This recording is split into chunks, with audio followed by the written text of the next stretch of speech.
So today want to talk about youth ministry programming. Last year, I was talking about why we should do youth ministry. Why the young people? And one of the questions that were coming over and over were about how do we do it? You know, yes, you are telling us that this is important, but how do we do it? So this year, by God's grace, decided let's go deeper. Let's look at how to best program youth ministry so that we can be more impactful. I want us to engage, and I want us to look at that vehicle, and I want you to tell me what is wrong with that vehicle. Yeah? Where is it headed? It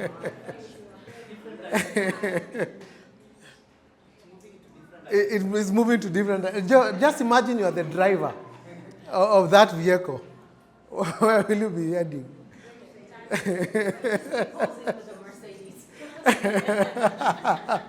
It's probably good just for photos, yeah? But it's not. If you are the driver, you'll have a hard time driving that vehicle. Right? And sometimes I think the way we do ministry is like that. Is it true? Am I being too honest? Yeah, we are headed this way, then we are headed this way, then the senior pastor says, no, we go this way, then, and at the end of it all, at the end of the year, we see that our impact is really not much because we are just perambulating around. But if you're able to have, a certain and a well thought through program, then we're able to be more impactful. Let me start by reading the Bible, and I'll read from the book of Luke 14:28. This is a scripture that I believe most of us know. And it says, suppose you want to build a tower. Won't you first sit down, estimate the cost to see if you have enough money to complete it? For if you lay the foundation and are not able to finish it, everyone who sees it will ridicule you, saying, this person began to build and wasn't able to finish. That one says, suppose a king is about to go to war against another king. Won't he first sit down and consider whether he's able with 10,000 men to oppose one coming against him with 20,000? If he's not able, he will send a delegation while the other is still a long way off and ask for terms of peace. In the same way, those of you who do not give up everything cannot be my disciple. And this scripture we can be used in different contexts. But as you're also looking at the way we design ministry, for us to be able to be impactful in the lives of young people, we need to first of all go back, see what is it that we need, to build this ministry. What is it that we need? And we'll go through the different things that we might need or come up with, the way we need to do our plans so that we can be impactful in youth ministry. And I have a question for us today. What makes youth ministry thrive for the long term? What makes youth ministry thrive for the long term? Just some responses from the people. It's not in the, yes. Consistency, right? Another person? Yes. You have to have a plan in place. You need to have a plan in place. Yes. Another one? Yes. Oh. You have to be relevant. You have to be relevant. Yes. Passion. I would say Transitions. Yes. Say more. from children's to youth ministry. Yes. Oh, wonderful. Let's say prayer has to be. Yes. It starts to start in prayer. Thank you. Any other person? I think vision and mission. Yes. The vision and mission. Thank you. And you guys have said or shared very important things like consistency. You know, if you're not consistent, young people will have already moved on by the time you put yourself together again. You know, if you do not have the right vision or mission, then you might not know where you're headed. If you're not bathed in prayer, then you can do what in Kenya we say PE. You know, PE. Yeah, so it needs to be bathed in prayer. But if you imagine if you're building a house and you do not have a plan, just as that scripture says, if you don't have a plan, you bring the fundis to mkono wamefika site, kona site, wamekula ugali, you know, will they build you the house that you desire? Because everybody will come with their own idea. You know, this one will want to do this, the other one will want to do the other one. So you'll have the kitchen and the toilet next door. You know, you find the facility is not like what you'll desire. But if you want to build a house, the first thing, you get an architect. You know, first of all, they want to see what is the size of your piece of land. They want to see what is the shape of the piece of land that you have. Then they draw a house that is commensurate to the piece of land that you have. I don't know if you've ever seen houses where imejengwa, but it is not, you know, it's not fitting to the shape and the size of the property. Some they forgot, walienda kachukua nyumba from a quarter or a half, and then they want to put it in a 40 by 80. And then the whole place looks off, you know. So you need to also see, give the architect the right shape, the right size of the piece of land. Most of them will want to come and see even the topography. They see, whoa, it is slanting. So if it's slanting, how do we work on them? Where is it built?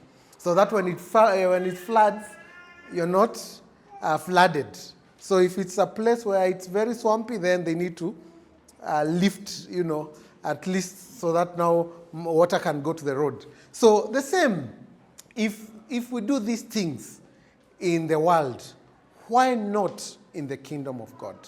Why not when we are building our ministries, which are more long-lasting than a house? You know, when you're thinking about a child and their career, they start somewhere, you know, and they are going somewhere. I like what my brother said, transitions. Yeah, like for a child to go from primary school to high school, or from nursery to primary, you know. Some of us come from 844. There is that transition that kid needs to know ABCD.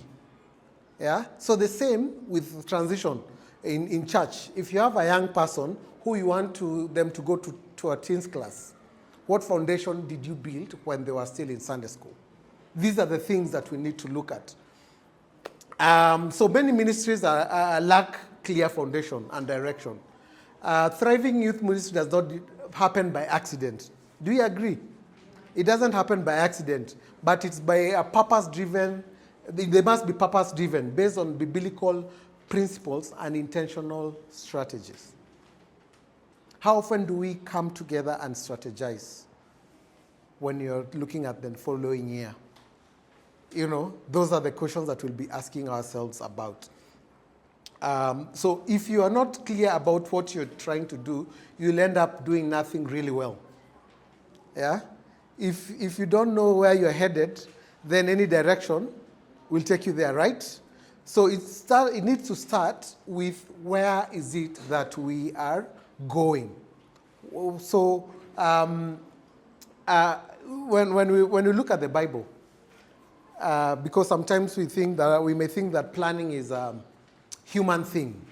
Yeah, it's a worldly thing. But think about when God was building the world in Genesis 1:1. Where did he start? Yeah? He didn't start with a human being. He didn't start with the animals. You know, he didn't build the animals before the plants. Yeah, they had to start with a certain order. if you look at the way things were arranged, that order is very, very important. Yeah, because animals will need to eat from the plants. Plants will need sunlight, right, to grow. They will need water, you know. So the earth was filled with water, and they had to separate the waters. Yeah, so the earth was formless. So where would the plants be if we started with the plants? So the same way with the way we do our ministry, there need to be a certain way that we plan. One of the lessons I've learned in leadership was one: if you have a piece of cloth that you want to make clothes for, you measure thrice and cut once. Yeah, you don't just start by cutting. You have to measure, and you have to measure three. The right thing is to measure 3 times. If you have a tailor who does not measure well, then you'll find a suit that one side is like this. Yeah, but you need to be very careful. You need to plan adequately before you start. My boss taught me something that I will never forget. He said that, Shem, if you have a tree that you need to cut, if you have 1 hour, take 45 minutes to sharpen the axe. Then only 15 minutes will be enough to cut down the tree. But if you start just cutting with a blunt axe, then you use a lot of energy and you might not get somewhere. Right? So we need to be very intentional in the way we sharpen our skills, in the way we prepare our people, in the way we plan our things before we actually start doing. One of the things that we'll mention even later is if you spend time preparing, then you will find that you're not spending a lot of time, or you'll have time to do pastoring or discipleship. You're not running around when you already have the young people before you. Imagine you've put young people together and you have maybe 1 hour, 2 hours. If you're not well organized, you'll find that you're just running around and you miss opportunities to connect with them. But if you're already prepared, even if it's a camp, because we do a lot of camps, even when it's a camp, you have already designed it in such a way that you as the pastor, you as the leader, you'll have time to connect with the young people. Otherwise, you will be unakimbilia makaa. You know, you are running for the charcoal, or there is water, there is crisis, or there is what, then you're exhausted. Then at the end of the day, you don't even know the name of the young people who came to be ministered to by you. So when you plan well, it gives you an opportunity to be able to get time to work with those young people, to impact, to pastor, you know. And we are all pastors. Pastors is not just those with collars, but all of us being here, we are youth workers, and that's why we are pastors. So it gives you time to shepherd the young people. And program is equals to purpose and potential audience. So when we are thinking about a program, you have to think, first of all, who are the audience that you want to work with? Because the way you interact with young people who are on the streets who have never been to church is not the same way you interact with your leaders. And today we'll separate the different audiences. We'll look at who are our audiences. Because if you start things like apologetics, there's one of the workshops is apologetics. But you cannot do apologetics sometimes with young people who do not know, who are just doing basics. You know, you want to build something. You know, you want to dig deep into the word, and this person does not even know who Jesus is. They are probably from a different faith. You need to start with the basics for them. You need, first of all, to call them into your space or to go to the spaces where they are. So we look at the different audiences. So if you have the purpose and you have the potential audience, then you're able to come up with a program. So for example, if what you want to do is to reach to the unreached youth, and what you want to do is to do evangelism, then that can be a good avenue to have a New Year's Eve as a program. So that's just an example. And one of us said that we need to look at the vision and mission of our ministry. So you need to have that defined. I know as a church, we have probably the church has their own theme and it has its own mission and vision. But you as a youth minister, you who is doing youth ministry or children ministry, do you have your own vision statement? Have you come together to craft a vision statement? And it does not have to be complicated. We'll just show you a few examples. But also you should make sure that whatever you're doing, it is based on biblical values. Like the Matthew 28, 19, 20, which is the Great Commission. Yeah? So you should ensure inclusivity and make a safe space for all the young people who come to you. So youth ministry is not just the young people in our church, but all the young people within a realistic distance from our churches. This includes the schools and the young people in our communities. Because when most of us define the youth ministry, we look at, like when you ask what is the size of your youth ministry? Some of us will say the 20, 70, 30, but actually it goes beyond the walls of the church. When you're looking at youth ministry, you need to look at which schools are around us. They form part of our youth ministry. What are the young people? Who are the young people? Maybe some of them are Boda Boda guys. Some of them are the young people who are eating miras there. So those young people are part of the youth ministry because it's a ministry. It's not the congregation. You know, the definition is different, and we look at it as we continue. So we need to redefine what constitutes youth ministry for us. When there is no vision, people perish. Yeah? If you don't have a vision for those young people who are in the neighboring schools, then they perish. If you don't have a vision for young people in our churches, then the church has no future. At some point, I was called to speak to men in one of the churches. And I loved the building that they had. They had a wonderful building, just like the one we came from. And I was speaking to men, and I was speaking to them. I realized that all the men had white hair. Like most of them were in their 50s and 60s. And I asked, is this a representative of your church? And they said, yes, this is the representation of the population in our church.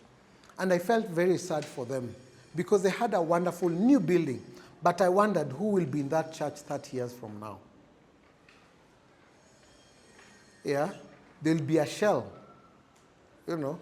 And we hear about Europe, those churches that are museums.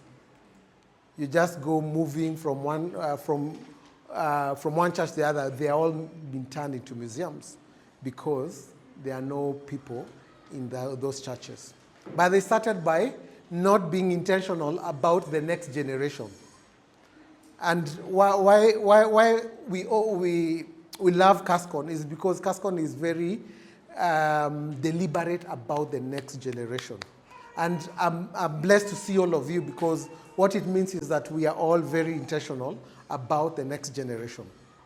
But if as the Church of God, we are not intentional about the next generation, then the next generation disappears, and then we shall be left with mega structures that have nobody. And can you imagine how sad that will be? Yeah? That church, the way, you hustled to build that church, and then it is left as a shell. Very sad indeed. But a ministry without purpose becomes reactive. And reactive means that you're responding to trends and challenges. Does that happen? Yeah? Does that happen? Yeah, you become reactive. Yeah, in our youth ministry. Oh, this is happening. So now we do this, or trends. This is what people are doing. Right now people are doing dance, so you want to do dance. These people is hype, then we do hype. And those things are not bad, but they need to be a part of a design. We need to be proactive, not reactive. Because when you're proactive, you're building something that lasts. You have pre-thought about what it is that you're doing, and everything that you're doing has a purpose. Yeah? Because hype has a purpose. We do hype sometimes in schools. It has a purpose. It is breaking the ice and allowing us to minister to the young people. But if we go there, do hype, and then we leave, what have we done? It was just empty entertainment.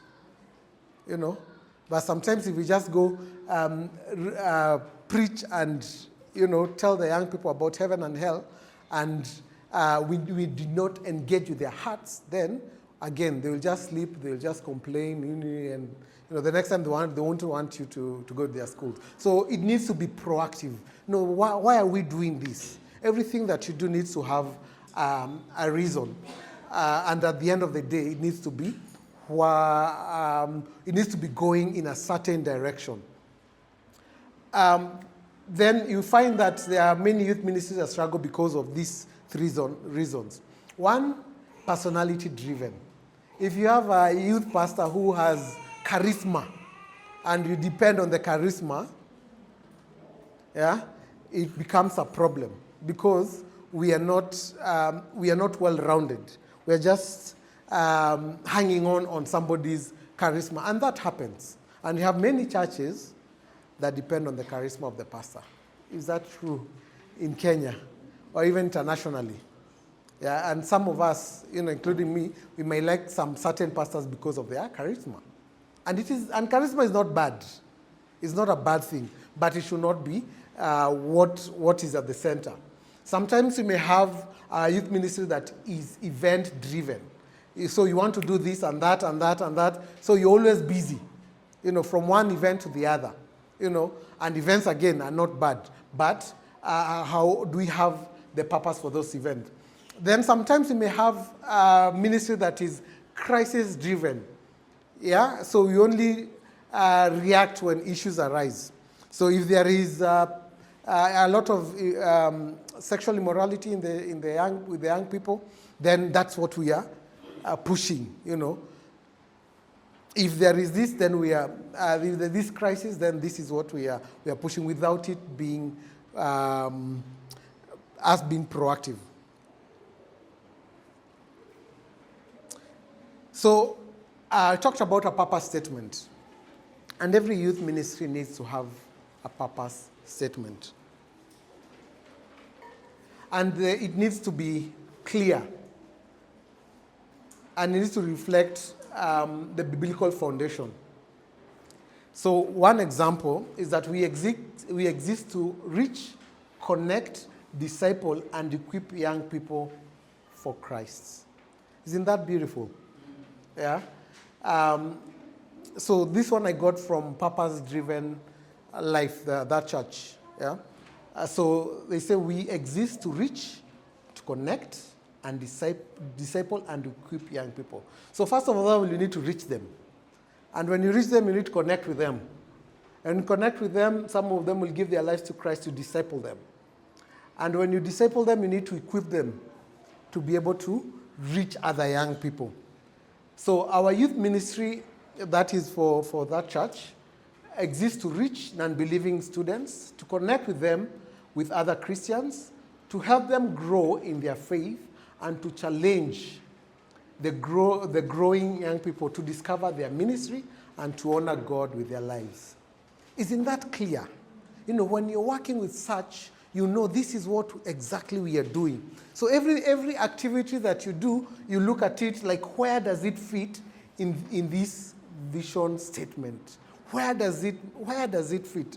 So as Youth for Christ, this is our vision statement. As a body of Christ, is to see that every young person in every people group, in every nation, has the opportunity to make an informed decision and to be a follower of Jesus Christ and to become part of the local church. So what for us this means is that we need to know that, first of all, we are part of the body of Christ. We are not independent. Yeah. Then for us to reach every young person. So we ask ourselves, are there young people who have not been reached? So if all of us are reaching young people in Nairobi and the urban areas, who is reaching young people in Turkana? Recently, we went to a school in Turkana, and the feedback after our ministry, a young person came and told our one of the team members, you know, you guys are the first people to have ever come into our church, into our school. Ever. Not that year. Not that year. Yeah, it is Turkana. Most of them will say they are Christians. So for us, every young person, so there are young people in Garissa, there are young people in Marsabit, who is reaching those young people. So for us, we go out. One of our ministry projects called The Last Mile. We want to go where young people are unreached and are underreached, you know. And sometimes we may think that it is only those far areas, but you'll go to Western, and there are places that have not been reached. Southern Nyanza, you know, areas in Migori and Homa Bay, which are rarely reached. Yeah? So areas even in Ukambani that are rarely reached. So even as we are doing ministry in Nairobi and the other urban areas, we need to see who is reaching those young people in those areas. Then we want them to make an informed decision to be a follower of Jesus Christ. So whatever our message is, it needs to be very clear for them to make a decision as to whether or not they want to be a follower of Jesus Christ. It's not just emotion. Because young people make emotional decisions, right? Yeah, so hii injili naweza. Yeah? Kitu ni poa. Look at worship, you know, which is teaching young people to love and honor God. You have a fellowship, which is creating a welcoming and supportive community. Then you have discipleship, which is helping youth grow deeper in faith. And then you have ministry, which is equipping youth to serve others. But there's danger of having ministry that is imbalanced. And I believe this happens quite a lot. And we can have a ministry where it is only evangelism. And many young people make decisions for Christ, but there is no discipleship. Or sometimes you may have a situation where you only have worship, and young people are passionate in worship, but no outreach or growth. Or only fellowship, where you have strong community. Yeah, they love being together, but there is no spiritual depth. Or only discipleship, where there is deep teaching, but no engagement with the lost. Or have only ministry where you youth serve, but without a personal transformation. So they are not willing to go out. Imagine a car with an inflated tire. Can it move properly? Yeah, we need to create balance in our ministry. So we need to look at our mission and objectives. What kind of a teenager do you want to produce? Yeah? Do you know the kind of a young person you want to produce? Again, you go to Matthew 22:37, what you've read. What kind of youth ministry can produce that kind of a teenager? Yeah? We need to ask ourselves, the youth ministry I'm doing, will it produce that young person? What kind of programming or curriculum can produce that kind of youth ministry? What kind of staff or volunteers can produce that kind of programming? Because you also need the right people. Then what kind of a leader can produce the kind of staff or volunteers? So this is how you look at your youth ministry. So you'll find that sometimes you may have some challenges. In our youth ministry, sometimes it may be low attendance. When it's low attendance, you need to focus on relational ministry. One-on-one discipleship is as important as large gathering. Yeah? Burnout. If you have burnout, learn to share responsibility, delegate. Yeah? Even Jesus delegated with his disciples, and they were not on the same level. Yeah? Struggling to engage with students, we need to use creative methods, discussion, media, and storytelling to be able to reach the young people. So to create balance, For evangelism, you know, you need to look at school outreach, youth concerts, things like that, worship, youth-led praise nights. These are just examples. For fellowship, small groups, you know, fun nights. Discipleship, you may use Bible study series, retreats.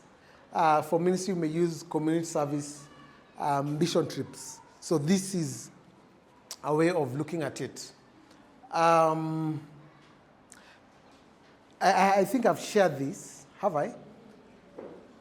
Yeah, so one of the things that we need to look at is when young people come, some of them will be the close unbeliever. So how do you minister to a young people who is a closed unbeliever? So this is where you do things like if you have sports ministry, because young people will come for sports, whether or not they are born again.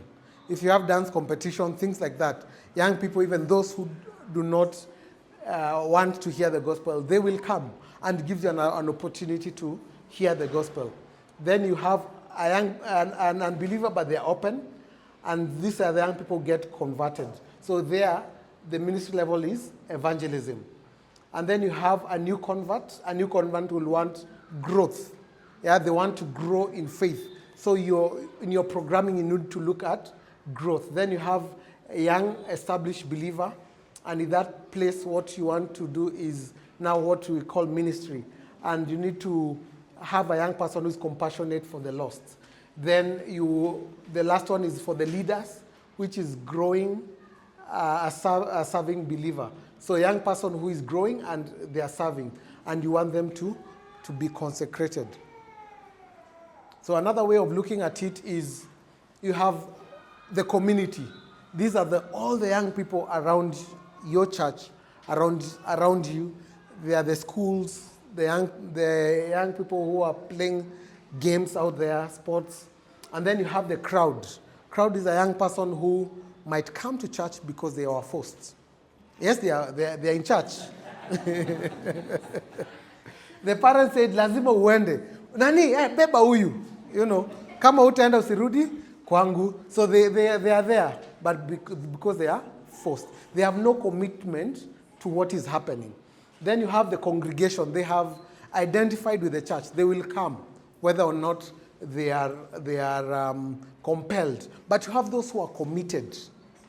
Yeah? Whenever you need a volunteer, they will volunteer. They are probably serving. But you also have the core. These are the ones that we actually delegate to when you're not there. Because we are not always there, right? But you know, nikiacha, these young people, if you have the core team, if you leave them, they are able to do the work. So the way you do ministry to each and every one of them is different. Yeah? Because you need to build the core, you need to work with the commitment, you need to look at the congregation, you need to have different programs for the crowd, and even for those who we call community. Then sometimes you have a model, and sometimes these models, we just find ourselves in them. Probably it's something that has been happening, but we find ourselves in a certain model. And you may find a model where you're an agent, yeah? Where in that case, as an agent, you find that the curriculum that you have is that of a teacher, yeah? So if you're an agent, then you find that the curriculum you have is that of a teacher. Then you have where you have the activity director is the agent, and sometimes the agent is the pastor or the members. Then you have the prize, where you have the curriculum and you have the teacher. What you want to do is to give them knowledge. And the program you have is mainly just activity. Yeah? So in that case, you want to see how busy the young people are in church. Does that happen? Yeah, you've been told, by the way, keep these young people busy. And the parents sometimes are the ones who tell us that. Keep them busy so that they don't get into sin. Yeah? Keep them busy.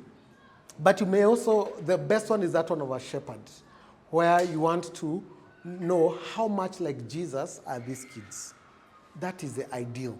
But sometimes we find ourselves in one of these. You find that you're a teacher, just want them to know the Bible, but the Bible is just in their heads, not in their hearts. Yeah, so we need to look at that.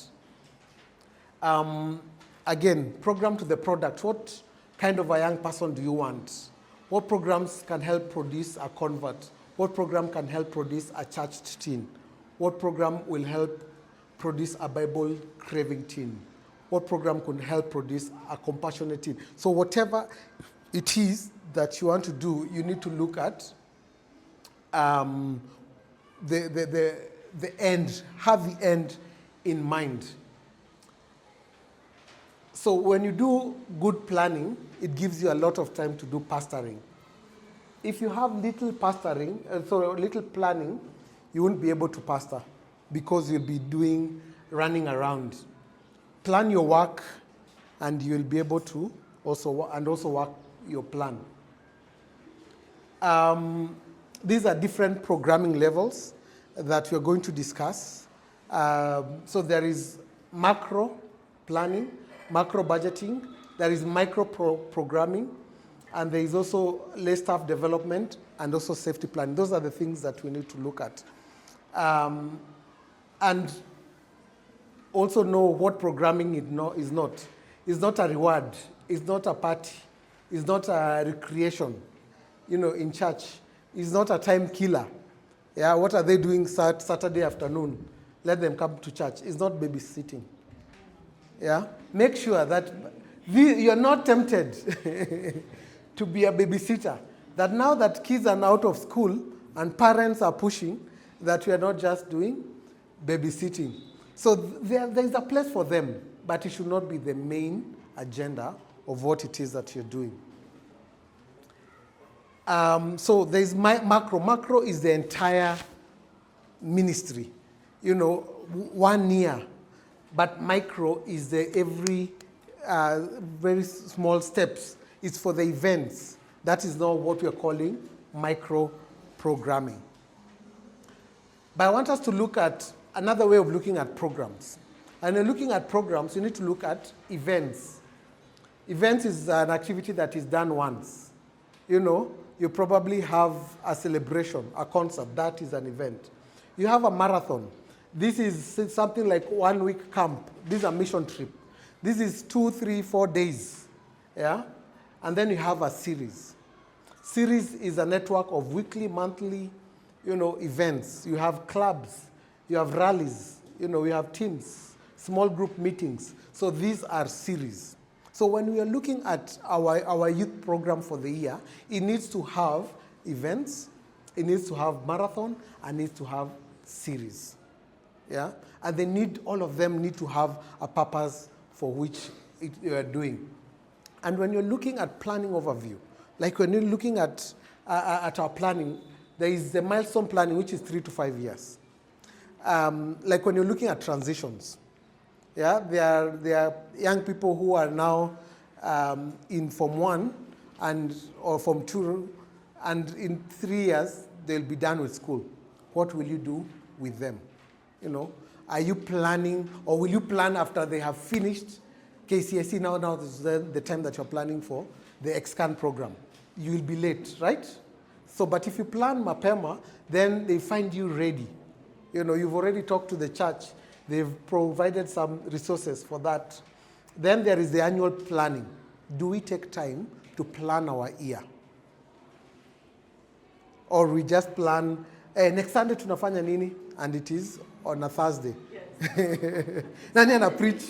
So somebody comes with but if you're able to come up with a plan, and this plan needs to look at the calendar, school calendar, church calendar, because you can imagine if you don't do that, the Sunday that you have planned for an event, the pastor comes and tells you, we have a wedding. Yeah, because you did not plan. You did not have a calendar and compared it to the church calendar. So this is very important. Or you're looking for a venue, and you find that the venues are all taken. So programming, you need to propose, organize, prepare, execute, and evaluate. But this is for like an event, a marathon, or even a series. Then there is mobile planning, and this is what we are talking about. Planning on the spot. You know, sometimes it happens, but this should not be what we organize our our ministry on. You know, so I want us to look at one. Sorry, I'm out of time, and I want to take some question, but I want us to look at an event. Yeah, how do I organize or prepare for an event? Just something more practical. So first of all, you need to have a name for that event. And the event needs to be catchy. If you're dealing with young people, make it catchy. You know, if it's catchy, then they will want to come. But if you just, if it's Bible study, just call it Bible study. Then they're like, but if you make it catchy, it will attract them, What type of it? Is it an event, a marathon, or a series? What's the purpose? Yeah, what is it? What's the rationale? What is the intensity? Do you want it to have high energy? What's the rationale? What's the cost? The group size, the promotion that you need to do, the distance, travel, the time. You cannot have a two-day camp in Mombasa and you're in Nairobi, because you'll find that Kienda is so is it true? So group dynamic. There are things that you do with large groups and things that you do with small groups. So if you are doing small groups, you have to have leaders for each and every small group. And you need to have prepared those leaders prior. If it's audience, what kind of audience are you talking about?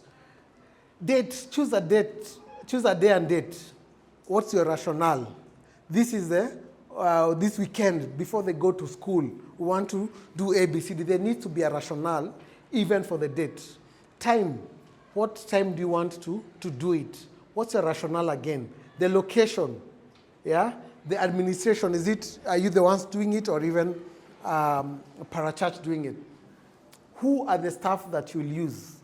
What's their name? What's the ratio? Yeah? When you're doing camp, you can do 1:10, but sometimes you may need to do one volunteer for every 4 campers. If you have VBS, you can't have a VBS with 10 people and there 1,000 kids. You need to have mobilized enough. Their finances, where will you get the money? Yeah? Not that after the event, the caterer wants to be paid and you don't have money. What does that do to the name of the Lord? It is put to shame, right? Then what equipment will you have? And sometimes you don't have to buy equipment. It depends with the planning that we have. What's the timeline? What's the schedule? What narrative, storyboard do you want for your event? And then after every event, you need to take time to do evaluation. Yeah? How did it go? Yeah, how was the event? What are the things that we need to look at? And the evaluation needs to be done within 2 to 3 days. Otherwise, if now you're evaluating an event that for KASSCON 2023, then you'll be off, right? Yes, but I want to end with this. Faithfulness matters more than the numbers. Are you faithful in your call? It matters more than the numbers. You're making a bigger impact than you think.